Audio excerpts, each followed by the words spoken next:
On October 13, 2008, Ringo Starr surprised fans around the world when he announced that he would stop responding to fan mail and signing autographs. In a brief 43-second video message, the former Beatles drummer addressed his followers with what he described as an important announcement.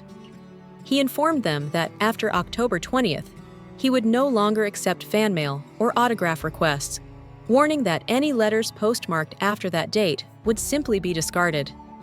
He ended his message by emphasizing that he had too many commitments to continue signing items, repeating his signature phrase about peace and love. The decision was met with backlash, as many people felt the musician was being dismissive of the fans who had supported him for decades. In response, Starr clarified in an interview with Rolling Stone that his announcement had been misunderstood. He explained that he made the decision because of the growing number of autographed items being resold online, especially on eBay, and wanted to discourage those exploiting his signature for profit. He stressed that his message was not meant to alienate his genuine fans. A decade later, during an appearance on The Howard Stern Show on Sirius XM, Starr elaborated on what ultimately led him to the decision. He recalled signing several guitar scratch plates, only to later discover that someone had attached one to a cheap guitar and was selling it for $3,000 solely because it bore his autograph. That incident, he said, convinced him to reserve his signature for charitable purposes only, specifically for causes he and his wife Barbara support.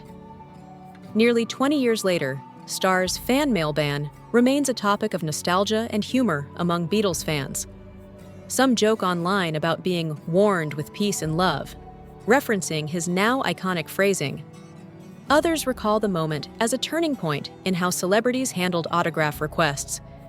Fans have even shared their own experiences on social media. One Instagram user quipped that they had been tossed with peace and love, while another remarked that Starr's announcement permanently changed the culture of fan correspondence. On Reddit, users have wondered whether anyone dared to send letters after the deadline, with one commenter humorously noting that they mailed something just before the cutoff and were still waiting for a reply, 14 years later.